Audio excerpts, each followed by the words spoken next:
The Commonwealth of Virginia illustrates the continuity of American life more vividly than any other state. It was here, at Jamestown in 1607, that America began. The colony grew, and the capital was moved westward to a town that was soon renamed Williamsburg.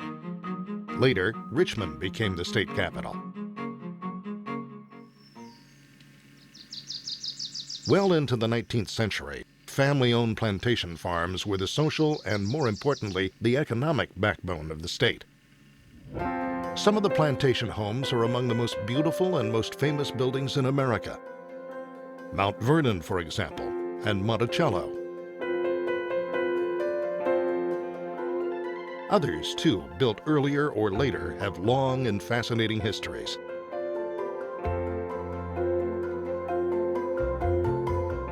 Happily, many homes have been restored, and today they're meaningful reminders of what life was like in Virginia 2 centuries or more ago. Most plantations, like Virginia itself, had humble beginnings. In 1618, a ship carrying 220 settlers left England for a new Virginia plantation called Martin's Hundred. It was located on the James, a few miles downriver from Jamestown. The settlers established Wolstenholme Town as the administrative center of the plantation. The town was never more than a village of about 30 to 40 inhabitants, and there were a number of houses scattered in and near a palisaded fort. The fort was built at the rear of the settlement. On March 22, 1622, there was an Indian uprising against the invaders throughout much of the colony. This painting of the raid on Berkeley Hundred, 40 miles or so upriver, shows how fierce and widespread the attack was. Many settlers were killed or captured. The little settlement of Wolstenholme Town eventually disappeared. But the Virginia colony prospered, thanks in good part to the tobacco trade. Before the end of the 17th century, great fortunes and vast plantations had been founded on profits from the weed. Of all the landowners in the colony, Robert Carter, called King Carter, was by far the wealthiest. His family name is linked with the histories of many Virginia plantation homes. The plantation was purchased by Edward Hill in 1651.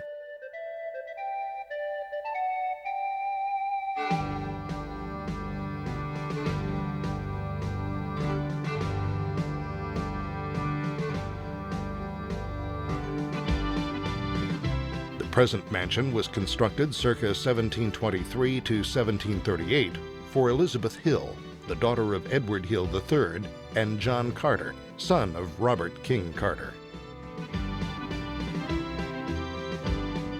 From the outside, Shirley is a beautiful example of Georgian architecture in colonial America. John and Elizabeth Carter put their most creative architectural feature inside, in the entrance hall. Shirley's famous flying staircase, the only one of its kind in America, soars upward 3 stories with no visible support. Hidden iron stringers anchor the stairway firmly to the walls. Inside and out, Shirley still looks as it did when it was first built, although the porticos over each entrance were added in 1771. On the peak of the roof is a carved wooden pineapple, 3.5 feet tall. The pineapple was the symbol of hospitality in 18th century America. It indicated that travelers were welcome. The pineapple motif is echoed in the pediment above the dining room and bedchamber doors. The Hill and Carter families have always been kind and generous hosts. During the Civil War, the family's hospitality was even extended to the enemy. After the Battle of Malvern Hill, the Carter family gave soup and water to hundreds of wounded Union soldiers as they lay on the lawn at Shirley, waiting for transportation to a Union hospital. There's a hint of irony in that generous incident. In 1793, long before the war, a related event took place in the parlor at Shirley. Virginia's governor, Light Horse Harry Lee, married Anne Hill Carter of Shirley in this room. They were to become the parents of Confederate General Robert E. Lee. On the land side of Shirley is a group of 7 original brick outbuildings built at the same time as the mansion. They form the Queen Anne forecourt, unique in America. New exhibits are on display in each of the outbuildings today for visitors.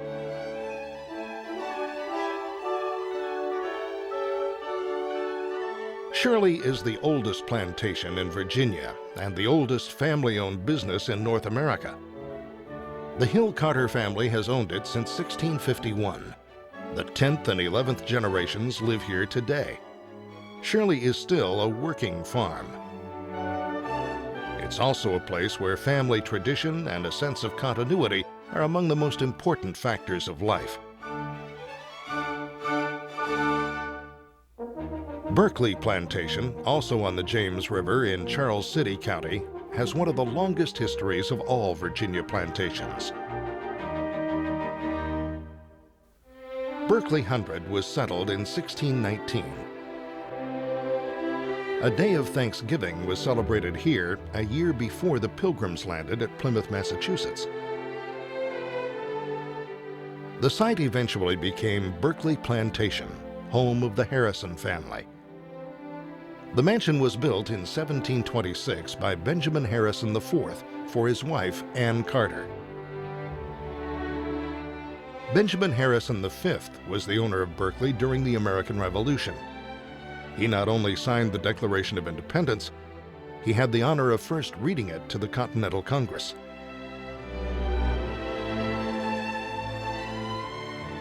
Late in the war, Berkeley was pillaged by British troops led by America's most infamous traitor, Benedict Arnold. Benjamin's son, William Henry Harrison, was born at Berkeley. In 1840, he was elected 9th President of the United States. He died of pneumonia after serving only 1 month, the first president to die in office.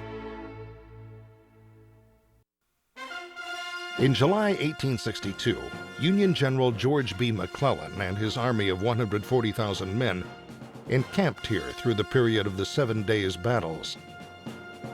President Abraham Lincoln twice visited Berkeley and reviewed the troops. This was the site of the first military use of hot air balloons to observe enemy positions and movements.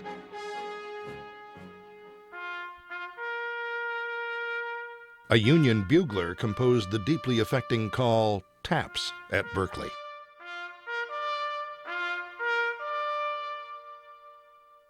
Financial problems caused the Harrisons to lose Berkeley. By the end of the 19th century, it had been abandoned. The estate was bought in 1907 by the family of John Jameson of Scotland. Later, his son, Malcolm Jameson, with his wife Grace, restored the home and grounds to their original beauty. All Americans owe this couple a great debt of gratitude.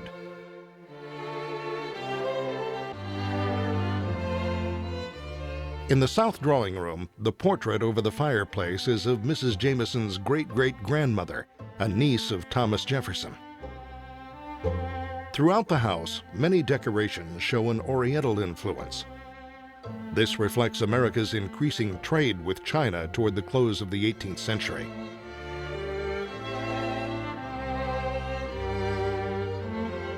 In the handsome dining room, over a period of many years, each of the nation's first 10 presidents was entertained.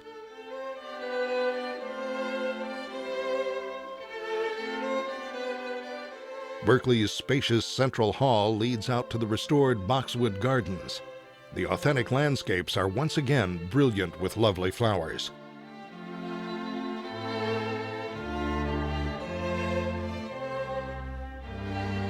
Berkeley, too, is a working plantation, proudly carrying on traditions that stretch back over 375 years. Stratford Hall, birthplace of Robert E. Lee, is located on a high bluff above the Potomac River, a little over 50 miles east of Fredericksburg.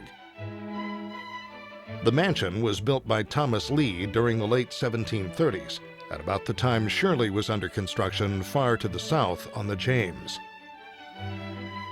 The great house is solid and symmetrical, distinctively built in the form of a capital H. The most conspicuous exterior features are the 2 huge clusters of 4 chimneys each. The broad outside stairway leads directly to the south entrance. The doors open into the Great Hall, which isn't simply a passageway as in some other plantation homes. It's the largest room in Stratford, 30 feet square, with handsomely paneled walls 14 feet high.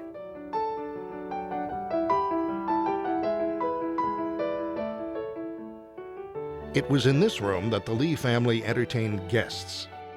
Here were found their finest furnishings and family portraits. There was a quiet corner for a chat over coffee or perhaps political discussions, enlivened by a convivial bowl of punch. The arrangement of rooms at Stratford Hall is unique in colonial architecture. The parlor, the Great Hall, and the other formal rooms are on the 2nd floor, while the service areas and some bedrooms are on the ground floor. The dining room, although used for formal entertaining, is arranged here for a more modest family meal.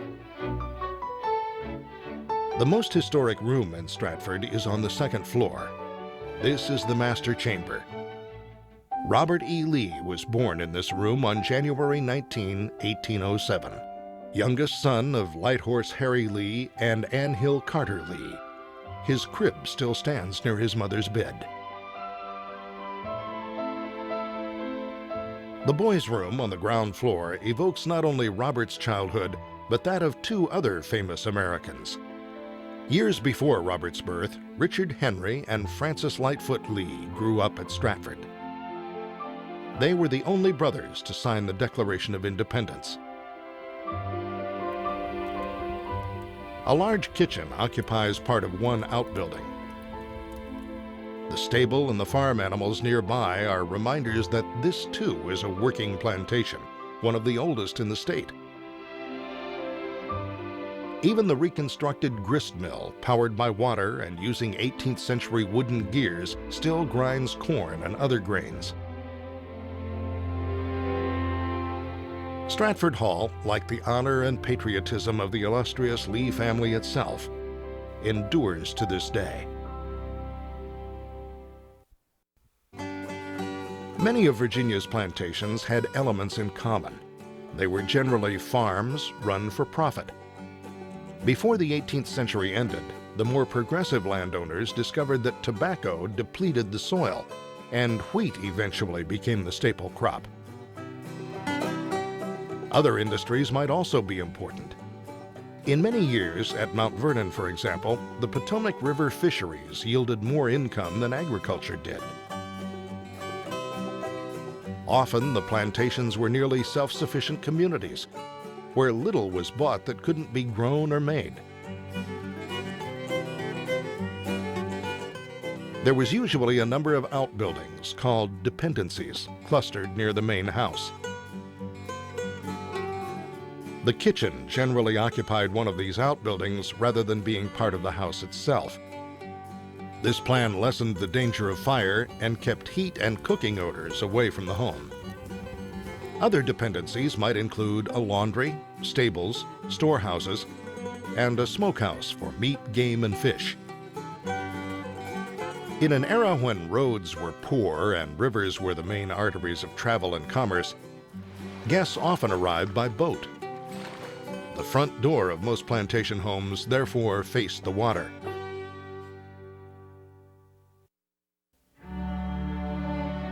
Mount Vernon, home of George Washington, is one of the most instantly recognizable buildings in America.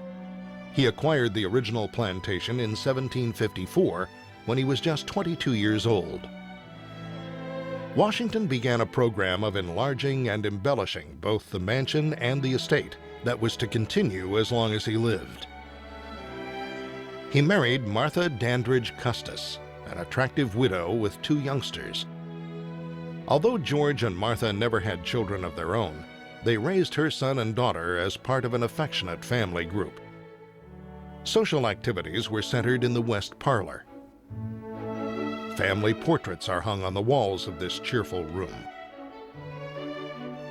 The small dining room was the setting for most family meals.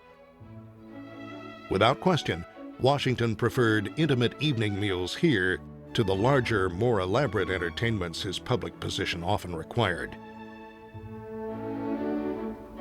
As Washington participated more and more in local and colonial affairs, an increasing number of guests came to call. They first entered the Passage, a broad central hall extending the full width of the house. Downstairs bedrooms were common in the 18th century Virginia homes, and the bedroom at Mount Vernon opens directly off the passage.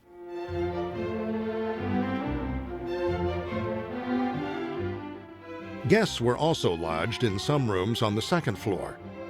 It was sometimes necessary for the servants to set up additional beds. Also on the second floor was a fine master bedchamber for George and Martha. To afford some privacy, it was not readily accessible from the rest of the house. Many of the mansion's furnishings were imported. Although Martha's dressing table was made in Virginia, the mirror is Chinese. From her desk beside the bed, she managed a large and busy household. Among other tasks, she oversaw work in the spinning house, where yarn was spun from flax grown here at Mount Vernon and wool from the estate's many sheep. The woven cloth was used to make clothes for the slaves. Clothing for the Washington family was generally bought at Philadelphia or Williamsburg. Some of Washington's slaves lived here. By the end of the Revolution in 1783, the general had come to believe that the emancipation of slaves was the only just course. By the terms of his will, his slaves were to be freed after Martha's death. The workday of the master of Mount Vernon began as early as 4 or 5 a.m. After breakfast, he set out on horseback, inspecting operations at the farms, quarry, distillery, fisheries, and the other business enterprises that were conducted at Mount Vernon.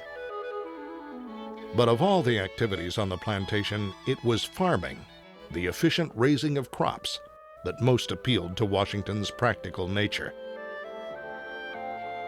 He experimented with new plants and fertilizers. He tested crop rotation. He became one of the most progressive farmers in America.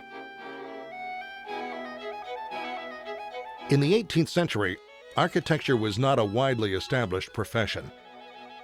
Details and even designs for entire buildings were often adapted from English pattern books or copied from existing structures. Washington himself seems to have been the guiding force in the design of Mount Vernon. The most dramatic feature of the mansion is the broad piazza, stretching the entire length of the house. Its grand proportions are ideally suited to show off the splendid view of the Potomac River. The piazza was Washington's own innovative design.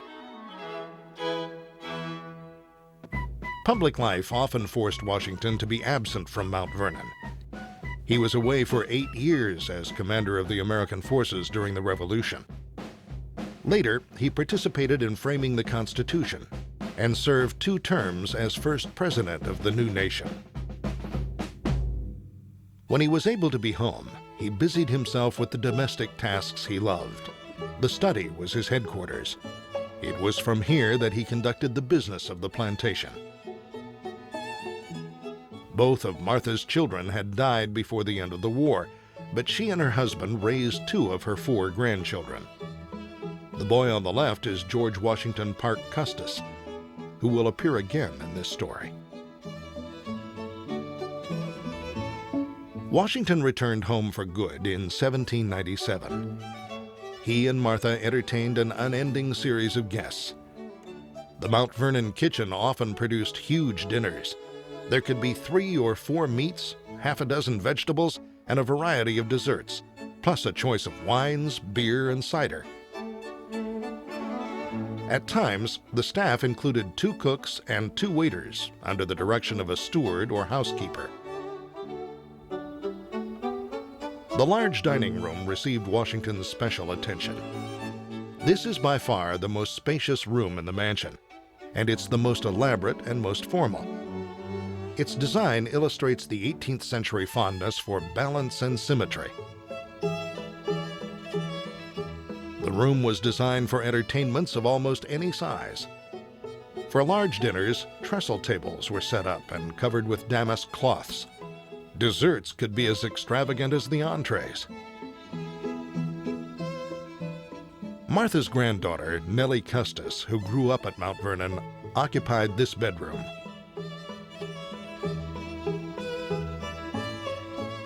The crib used by her first child is near her own bed. During these later years, Washington's happiest hours may well have been spent in the company of close friends and family.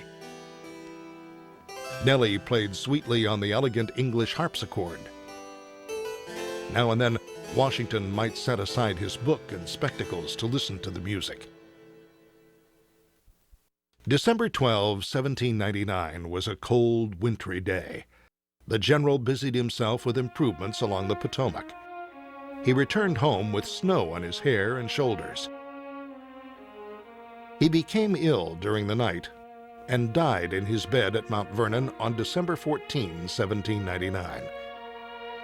For 3 days, his body lay on view in the same room that had seen so many happy occasions. Martha closed their bedroom and moved into a small, simple garret chamber on the 3rd floor. She survived her illustrious husband by only 2.5 years. Their remains were eventually moved to the present tomb, where they rest forever side by side, honored by all Americans.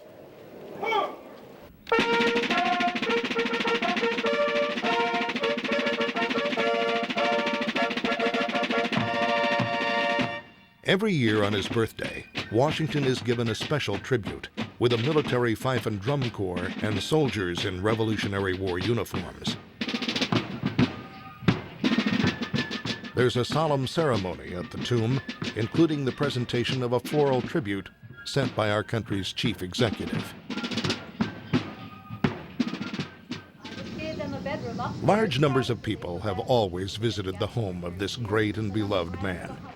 Now, the mansion, grounds, and outbuildings are lovingly and authentically maintained by the Mount Vernon Ladies Association. They have preserved the real monument to the father of his country, this stately home itself. In life, no matter where public affairs may have taken him, this is where his heart remained. This is where his heart is now. Gunston Hall is located on the Potomac River about 10 miles southwest of Mount Vernon. Its owner was George Mason, a brilliant political thinker who played a significant role in the formation of our government. In 1776, a year after the outbreak of the Revolution, Mason wrote Virginia's Declaration of Rights. This became the model for the first 10 amendments to the federal Constitution, and he is therefore known as the father of the Bill of Rights. Mason himself began building Gunston Hall in 1755, but soon contracted with William Buckland, a young English carpenter joiner, to complete the work. Buckland designed the remarkable interior decoration. Although many plantation houses can boast fine decorative work in plaster, that at Gunston Hall is elaborately carved in wood. The broad center hall divides the first floor. The formal dining room is in the popular Chinese style. Among the most striking touches are the ornaments with pagoda-like hoods above the doors. The parlor is considered Buckland's triumph. In this room alone, Gunston Hall displays the most intricate and imaginative woodwork to be found in any Virginia plantation home. Across the hall from the formal rooms were 2 family rooms. The chamber, often called Mama's room, was the Mason's bedroom. Mama was the former Anne Ilbeck, whom Mason had married in 1750. Mason paid her a sweet tribute. She never met me without a smile. One closet here was used as a kind of pantry, where the more expensive kitchen supplies were stored, and prudently doled out to the servants by Anne Mason. Next to the chamber is the little parlor, used by Mason as his study. His Declaration of Rights contains eternal truths, that all men are by nature equally free and independent, and have certain inherent rights. Many of his statements were adapted by his friend Thomas Jefferson when he wrote the Declaration of Independence 2 months later.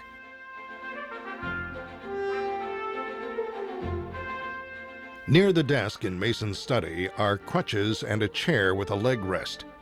He was afflicted with gout for much of his life. The second-floor hall gives access to rooms for the children and their governess.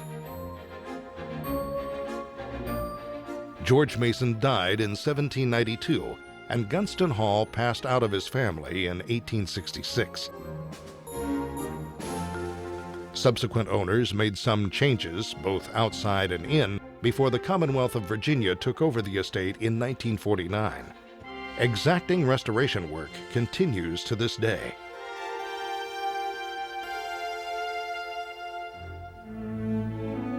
Kenmore, in the city of Fredericksburg, is a sturdy brick manor house. It was built in the mid-1750s by Fielding Lewis, who later supplied arms to the American forces during the Revolution. His wife, Betty, was the sister of George Washington. When Kenmore was first built, it boasted fields and forests on all sides. But well before the 18th century ended, the town was crowding close. Today, the mansion and its gardens are completely surrounded by the city. The house is Georgian in architecture, symmetrical and orderly. Its unadorned exterior contrasts sharply with the astonishing plasterwork decoration of the first floor rooms.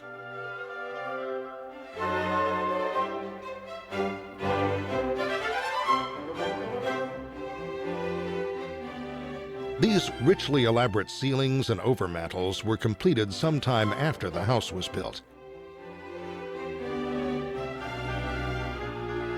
The dining room ceiling is an American masterpiece. The room itself is the most magnificent in the mansion. In his letters and diaries, Washington writes several times of having dined with a large company at my sister's. On the second floor, the children's room is furnished with authentic early American toys. In addition to its family connection with Mount Vernon, Kenmore shares a second bond with Washington's home. Both were rescued and restored by nationwide campaigns for help and contributions. In the late 1700s, several wooden outbuildings, now long gone, were clustered near the mansion. On the sites of two of them, the laundry to the north and the kitchen to the south, matching brick structures were put up in the late 1920s. An ongoing archaeological program is pursuing further knowledge. A masonry drainage channel was recently uncovered. Because it had Civil War artifacts above it and a trash pit with 18th century items beneath, the channel was clearly built between those two periods. The restoration of the gardens at Kenmore was the first major effort of the Garden Club of Virginia. Now, the gardens of dozens of historic homes in the Commonwealth have benefited from the club's activities. At Kenmore, the mansion and its grounds have become a significant cultural center in the city of Fredericksburg.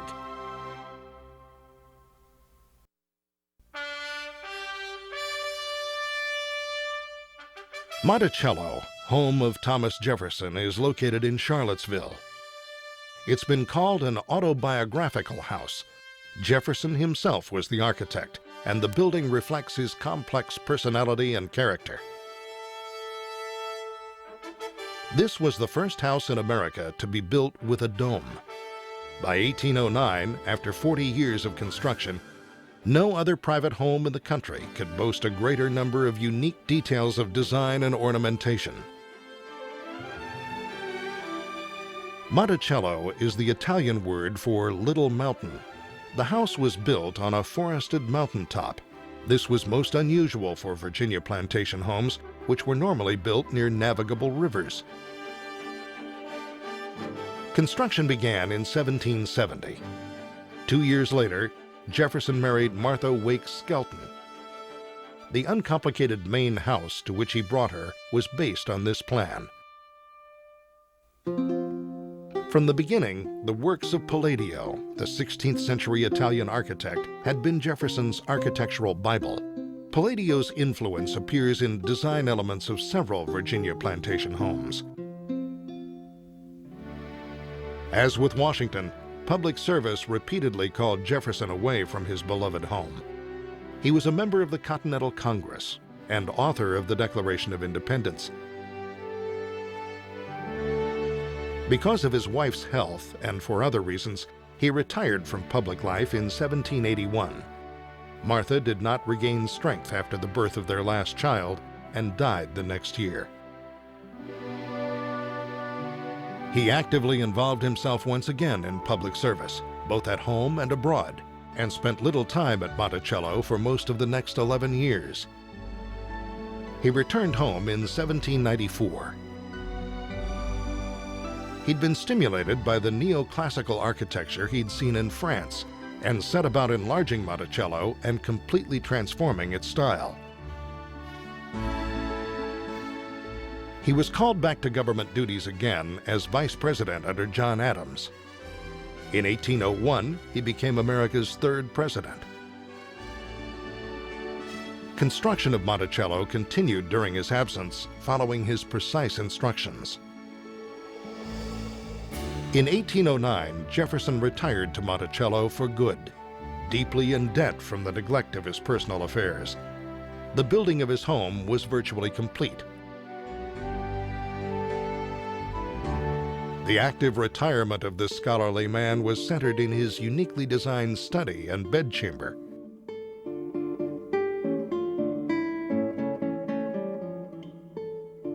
The two rooms are connected by his bed, which occupies an alcove, and by an adjoining door.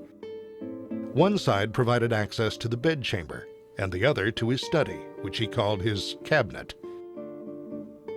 The cabinet offered convenience for two activities that took up so much of his time: reading and writing. He used a revolving chair with a bench for a leg rest. Across it was a table that served as his desk. One of his favorite retreats in bad weather was the greenhouse, where he had his workbench. The numerous guests at Monticello were welcomed into the entrance hall. Jefferson designed this extraordinary 7-day clock. Chains with cannonball-like weights are attached to each side and extend to the corners of the room. On the right set, the top ball shows the day of the week. Jefferson's museum, as he called it, was the major feature of the room. Indian artifacts from the Lewis and Clark expedition were among the most prized exhibits. Sadly, the collections were dispersed after Jefferson's death. He called the tea room his most honorable suite. Here were busts of American heroes, including George Washington and Benjamin Franklin. Guests were usually entertained in the parlor. The parquet floor, made of cherry and beechwoods, follows Jefferson's own design. It was one of the first of its kind in America. In hospitality, Jefferson was generous to a fault, a fact that contributed to his mounting debts. The kitchen was at a cellar level in a connecting wing, not in a separate outbuilding.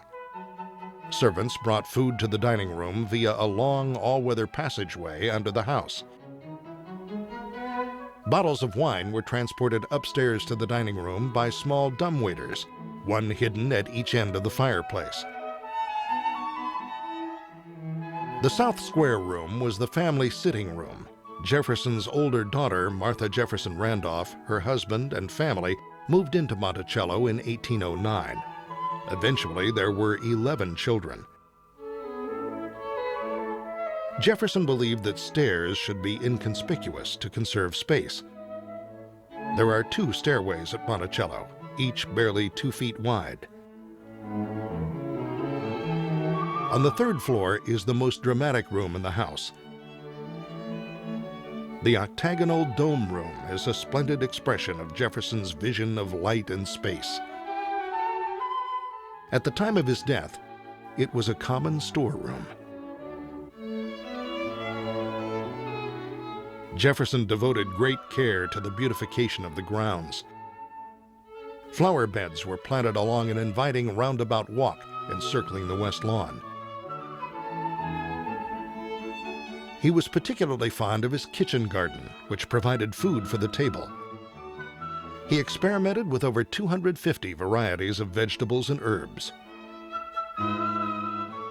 The dependencies at Monticello form the large L-shaped extensions from the northern and southern ends of the house. Jefferson's last great public act was to design and establish the University of Virginia in Charlottesville. Little time was left. He kept busy nearly until the end. After a brief illness, he died at Monticello at the age of 83 on July 4, 1826. It was the 50th anniversary of the Declaration of Independence. Jefferson is buried on the grounds near his beloved home. His heirs, unable to pay his debts, were forced to sell nearly everything. The estate fell into neglect and decay. Uriah P. Levy bought Monticello in 1834, hoping to restore it as a monument to the great man's glory. In 1879, Jefferson Levy, Uriah's nephew, acquired the estate. Much-needed repairs were made. Inside, the rooms were decorated in the ornate Victorian style, a striking contrast with their original appearance as seen today. In 1923, the Thomas Jefferson Memorial Foundation bought the home and estate from the Levy family. Its continuing goal is to restore Monticello and its grounds to their appearance in Jefferson's time. Tours were begun. The automatic doors are an example of Jefferson's fondness for mechanical contrivances.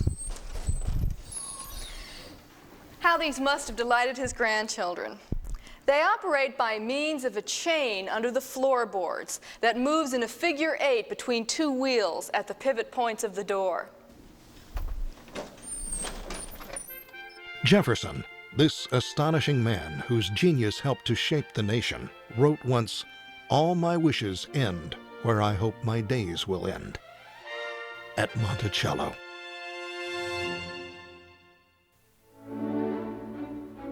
About 2 miles south of Monticello is Highland, the home of America's 5th president, James Monroe, and his wife Elizabeth. The house is now known as Ash Lawn Highland and includes a large 2-story Victorian addition constructed long after Monroe's death. The Monroe's original farm was the present site of the University of Virginia. In 1793, Monroe bought the Highland plantation to be nearer to his friend, Thomas Jefferson, under whom he had read law in his youth. The following year, however, Monroe was appointed minister to France. He authorized Jefferson to locate the house at Highland. The Monroes moved into Highland late in 1799, expecting it to be only a temporary house. But with absences for government service, it was their home for the next quarter century. They called Highland a cabin castle, and from the outside it is rather less than grand. But if its exterior suggests a typical farmhouse of the period, inside it's far more like a castle. The drawing room is the most elegant room of all. Many furnishings were made to order in France during the Monroes' stay there. The bust of Napoleon was a gift from the emperor himself. The spectacular scenic wallpaper also reflects a French influence. The dining room has a feeling of intimacy. Everything here is in keeping with the tasteful but relatively modest lifestyle the Monroes followed. The study is a neat, spare room with a striking portrait of daughter Maria Hester over the desk. Above the fireplace is a portrait of Thomas Jefferson. Jefferson wrote of his friend, "If I were to turn Monroe inside out, I would never find a blemish, even on his soul." The high-post mahogany bed in the Monroes' bedchamber conceals a trundle. The writing desk belonged to President James Madison, Monroe's political ally and friend. Throughout, Highland is decorated and furnished in impeccable taste. Yet the interior the Monroes affectionately referred to as a castle has the feel of a home, not a showplace. This is where a family lived comfortably among the things that gave them pleasure. James Monroe died on July 4, 1831, 5 years to the day after the death of Thomas Jefferson. Mounting debts had forced Monroe to sell Highland 5 years earlier. Its name was soon changed to Ashlawn. The two-story addition was built in the 1880s. The College of William and Mary, alma mater of both Monroe and Jefferson, acquired the estate in 1975. A comprehensive plan of research and restoration is underway, and living history demonstrations are conducted. These are centered in the kitchen yard and in the row of outbuildings behind the home. The work and activities at Ashlawn Highland are aimed toward a worthy goal of full restoration of Highland, as it was originally the home of President James Monroe.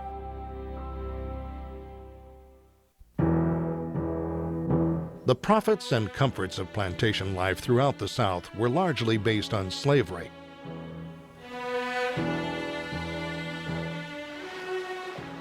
Blacks had first been brought to Virginia from Africa in 1619 to work the tobacco fields, and were soon doing rough labor of all kinds. Slaves were also used for household tasks. People who could afford slaves usually bought them to perform menial work. Their owners considered slavery part of the natural order of life.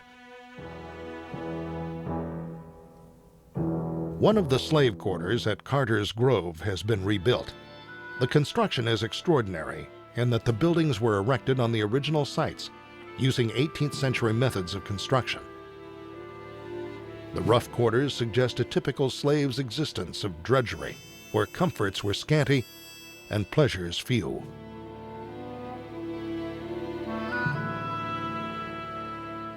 But even before the end of the 18th century, there was a growing movement urging the abolition of slavery. Many blacks had been freed already. One attempt at positive action was the establishment in Africa of a colony for ex-slaves during the presidency of James Monroe in 1822.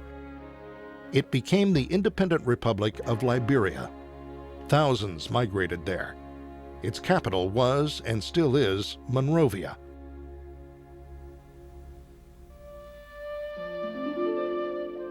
Oatlands is located in Loudoun County near Leesburg. This is an elegant mansion reflecting the best of Greek Revival and Federal styles. Construction was begun in 1803 by George Carter, great-grandson of Robert King Carter. Bricks used in the building of Oatlands were fired in kilns on the plantation, and wood came from the nearby forests. The home itself was not touched by the Civil War, but the fortunes of this branch of the Carter family declined. They were forced to sell the estate in 1897. The house and grounds had deteriorated badly. A few years later, Oatlands was bought by William Corcoran Eustis and his wife. They wanted a country house for the summers and the fox hunting seasons. Even today, most of the house, both outside and in, is still much as George Carter originally built it. Decorations, in particular the elaborate plasterwork, were added in the 1820s and 30s. The furnishings of Oatlands, however, typify the tastes of a century later. The Eustices established an English-style country home that reflects the period between the two world wars. They lived graciously and entertained dignitaries from America and Europe. Oatlands has a feeling of comfort and charm that recalls a quieter and perhaps kinder time. Loudoun County is the heart of Virginia's horse country, and Mr. Eustis was a distinguished horse fancier. Items relating to racing and the hunt are prominent in his bedroom.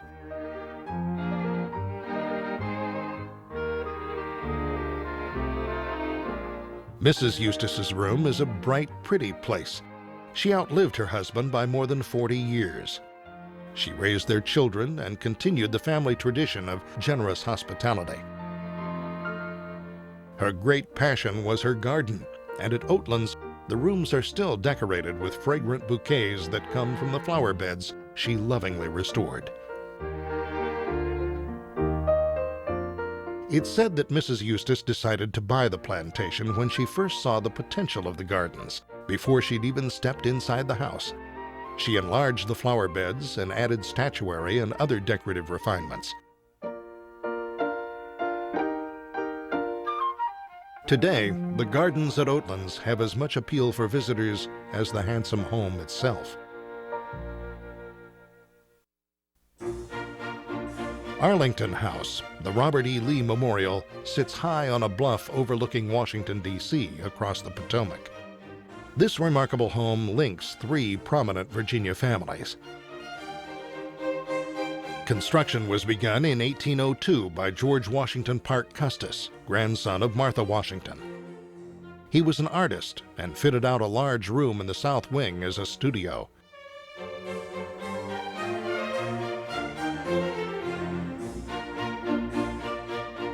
The Custis' daughter, Mary, married handsome Robert E. Lee in 1831. They were distant cousins and had been childhood playmates.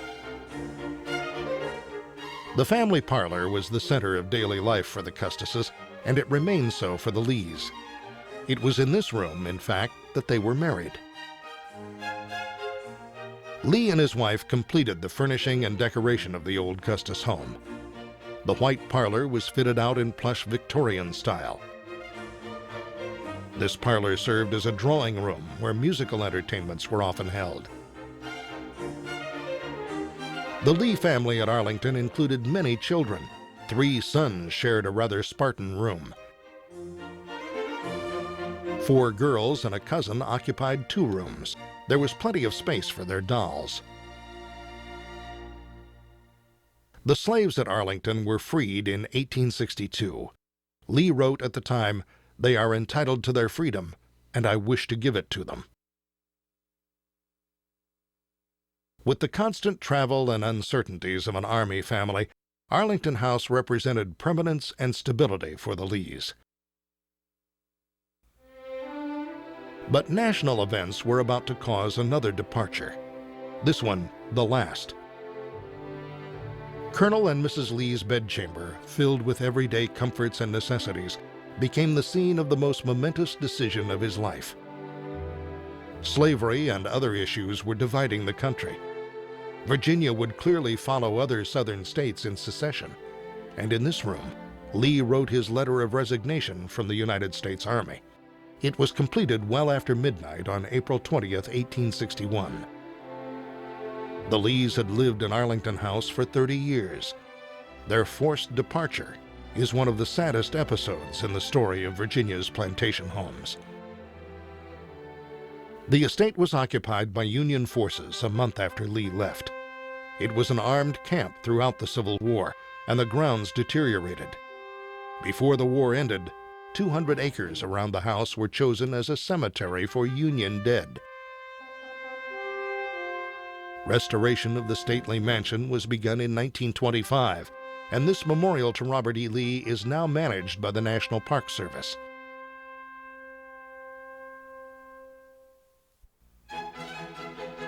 In terms of large-scale physical evidence, Carter's Grove Plantation, on whose grounds Wolstenholme Town is located, presents the longest history of any Virginia plantation. The town was settled in 1619, and the mansion was occupied as a home until the 1960s.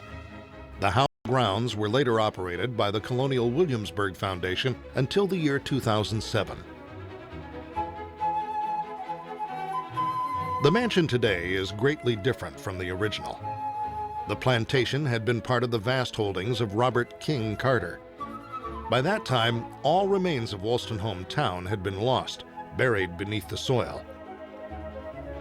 The property was inherited by King Carter's grandson, Carter Burrell, who began building the mansion in 1750.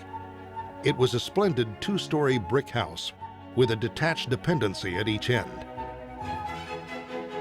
Carter's Grove, too, went from grandeur to deterioration. Its rescue was assured in 1928 when it was bought by Mr. and Mrs. Archibald McCrae. The McCraes wanted a comfortable modern home on a grand scale. They raised the roof, added a 3rd floor and dormers. They enlarged the two dependencies and linked them to the main house with what are called hyphen rooms. But the new owners were also eager to preserve the spirit of the 18th century origins of the house. The superb exterior brickwork was reproduced in the alterations, and the magnificent interior paneling was returned to its original grandeur. The McCrae's restoration of Carter's Grove, in fact, is one of Virginia's finest examples of esteem for the accomplishments of the past. It shows a sense of the continuity of beauty. The work here was done at the same time the huge restoration project began at nearby Williamsburg. History is often accompanied by legends, and there's one that Mrs. McCrae particularly enjoyed. In what she called the refusal room, both George Washington and Thomas Jefferson, at separate times, had their offers of marriage rejected by different young ladies. Although the exterior of Carter's Grove carefully preserved the 18th century Georgian architectural style, most of the interior furnishings date from the 1930s. In Mrs. McCrae's office on the second floor, she dealt with the details of her elaborate schedule of entertaining. Interestingly, the kitchen preserves an 18th century feeling at one end and yet included the practical refinements of far modern equipment and supplies at the other.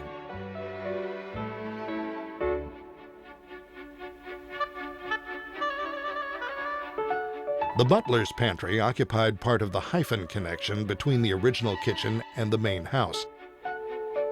It was entirely 20th century. The McCraes had a wide circle of friends and acquaintances, and an evening as their guest must have been a social event to remember. The smoking room was very large and comfortable. It could accommodate groups for conversation or card playing, in a setting of luxurious ease.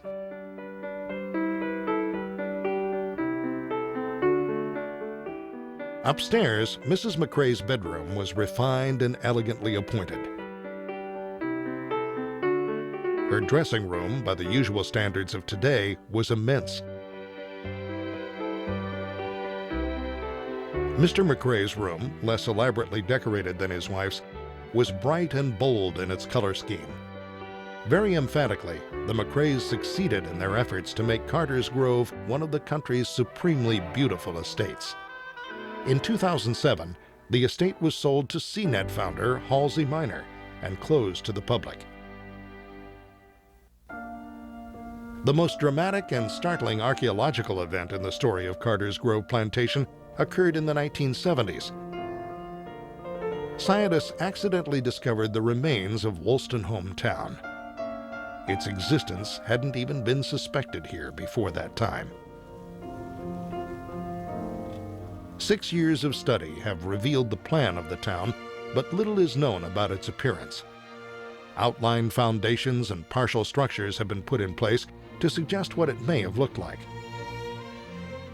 Among the more enigmatic remains are those of the company barn, the eaves of which were at ground level. Next to Wolstenholme Town is the Winthrop Rockefeller Archaeology Museum, which blends unobtrusively into the landscape. Artifacts found in the town are displayed here so that the scientific detective work and its conclusions are readily apparent to visitors.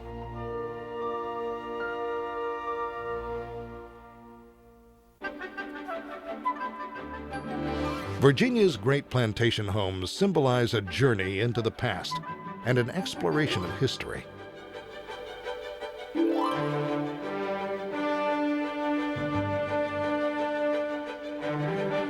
By looking back, we see much good and some bad in what our story holds. In this story, the continuity of Virginia plantation life may represent the continuity of America itself. We strive to correct the wrongs. We treasure and we learn from the best our heritage has to offer.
America began in December of 1606, when 3 small ships left England to establish the first permanent English colony in America. They were the Susan Constant, Godspeed, and the Discovery. There were 144 men aboard, and they knew almost nothing of what lay ahead. The crossing of the uncharted Atlantic Ocean was an act of unparalleled bravery as they endured violent storms and untold hardships. Their adventure was to become one of the supreme achievements in world history. The first landing was at Cape Henry, Virginia, at the entrance to Chesapeake Bay on April 26, 1607. While exploring both banks of the James River, they almost certainly had the specter of the lost colony of Roanoke on their minds, remembering those first settlers that vanished some 20 years before, just 100 miles south of here. On May 13th, on the banks of the James River, they selected the site for the first permanent English colony in North America. The place was named Jamestown for King James. A triangular fort was built. Although little is known about these first settlers, continued research is increasing our knowledge. The colony survived many severe hardships, including Indian attacks, starvation, disease, and the burning of the colony. Under the leadership of Captain John Smith, they endured the worst terrors imaginable. In the well-known story, John Smith himself was saved from death at the hands of the Indians by Pocahontas, daughter of a tribal chief. Slowly, though, the Jamestown colony evolved and eventually began to prosper, thanks partly to the growing and shipping of tobacco. Soon other ships began arriving, bringing new settlers and fresh supplies. In 1619, the governor convened the first representative legislative assembly in the New World. Our state legislatures and National Congress directly descend from this early assembly at Jamestown. Today, the spirit and history of Jamestown is preserved and interpreted by the National Park Service at Colonial National Historic Park, a major visitor attraction which includes Jamestown and Yorktown, where the climactic battle of the Revolutionary War was fought.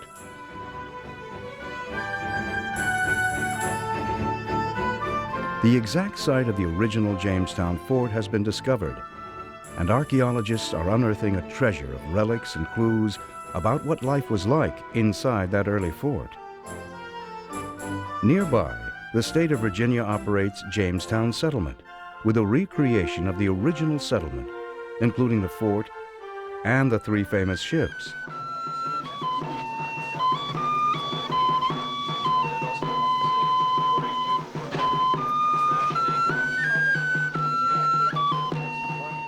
By 1650, Jamestown was flourishing, despite Indian attacks and an unhealthy location partly surrounded by swamps. In 1698, the new State House at Jamestown accidentally burned. This was the final blow, resulting in a decision to move the seat of government 16 miles to a town called Middle Plantation. Jamestown had been the capital of the colony of Virginia for over 90 years.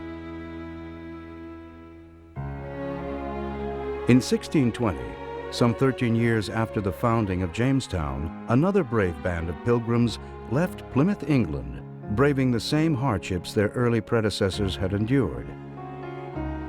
They landed later in the year at a place they named Plymouth. Popular tradition has it that the pilgrims first landed on the large rock whose name, Plymouth Rock, is known and revered by most Americans. Today, it is one of America's most visited historic sites.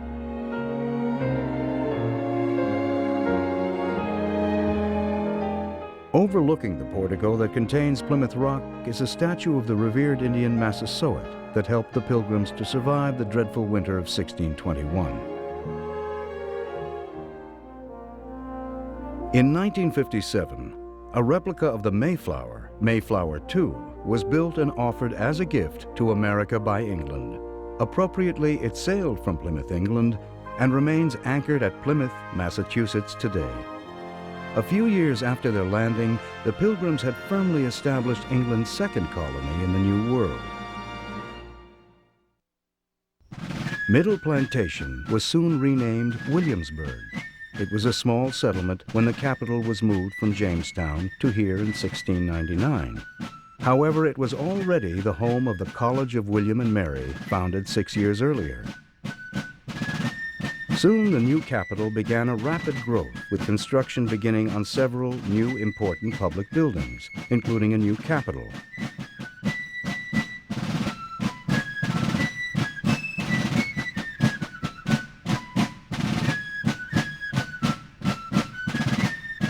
The Bruton Parish Church and the Governor's Palace.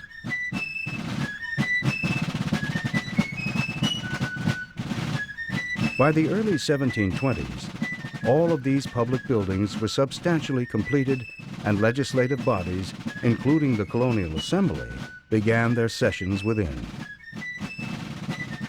It may well be that American democracy was nurtured here, at the old Williamsburg Courthouse, for everyday people, and others like Patrick Henry observed and debated legal injustices and the state of the colonies. Whether or not he had a hand in starting the massacre in Boston. I do know that bloodshed there would have been impossible had there not been British troops quartered there. The city developed during the next half-century into a stage where world-shaking events would take place.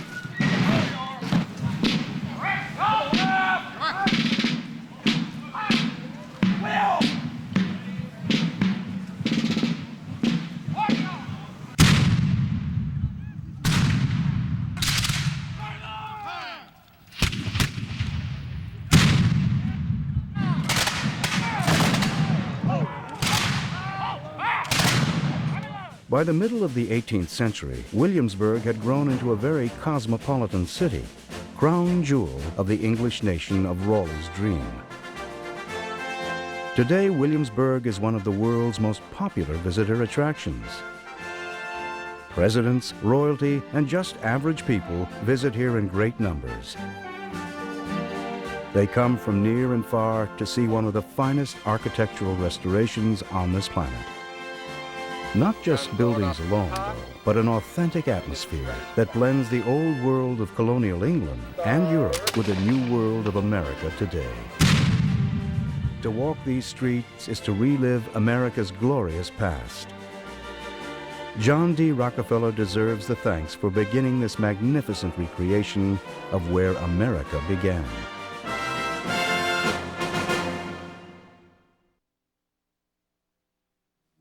Yorktown Battlefield is near the eastern end of Colonial Parkway in Virginia. Here in 1781, General George Washington forced the surrender of a large British army and virtually ended the American Revolution. Many early colonial buildings remain here. The Nelson House, showplace of colonial Yorktown, has been restored. Grace Church dates from around 1697 and still serves its congregation.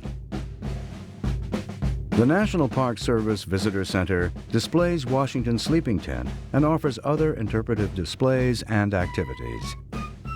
Despite rows of heavy siege guns and several reconstructed fortifications, it's the neat frame house of Augustine Moore that most attracts visitors. Here in this room, the American Revolution virtually ended. Manassas National Battlefield Park is in Virginia, 26 miles southwest of Washington, D.C., near a stream named Bull Run. The first major battle of the Civil War was fought here in 1861. A year later, there was a second battle here. The Robertson House stands on Henry Hill, center of fighting in First Manassas. The Stone House, handsomely restored, was originally a tavern. It served as a federal field hospital during both battles at Manassas. During First Manassas, Confederate General Thomas J. Jackson, standing firmly against enemy attacks, earned his famous nickname, Stonewall. The stone bridge across Bull Run was the route of the panic-stricken retreat of Federal soldiers after the battle. The bridge was destroyed before the second battle and has been rebuilt by the National Park Service. Next to the Henry House, there's a monument to Union soldiers killed at 1st Manassas. It was dedicated about a month after the war ended. The Confederates, however, were the victors at both battles here. The city of Fredericksburg, Virginia, is about 50 miles southwest of Washington, D.C. Here and in the surrounding area, 4 major battles of the Civil War were fought. Much of the battlefield terrain and related sites are now administered as Fredericksburg, Spotsylvania National Military Park. Park headquarters is in this 18th century mansion named Chatham. Its lovely grounds belie the fact that in wartime it was a federal headquarters and field hospital. The National Cemetery on Marie's Heights at Fredericksburg and the stone wall below it mark places where the Confederates inflicted huge federal losses. The nearby memorial to Richard Kirkland honors a Confederate soldier who gave water and comfort to wounded and dying Federals. Old Salem Church west of town was a battle scene, a shelter, and a hospital. The Chancellorsville Tavern was destroyed in the fighting, and its site is marked. In that battle, Stonewall Jackson was accidentally shot by his own men. He died in the small building 15 miles south of Fredericksburg. Spotsylvania's Bloody Angle saw savage hand-to-hand fighting, the last of that battle. But nearly another year of war elsewhere still lay ahead. Appomattox Courthouse National Historical Park is located in south central Virginia. Here in 1865, for most Americans, the Civil War came to an end. The National Park Service has restored much of the village to its appearance at that time. The courthouse was a busy place, for this was the county seat. It was also a convenient stopover for travelers.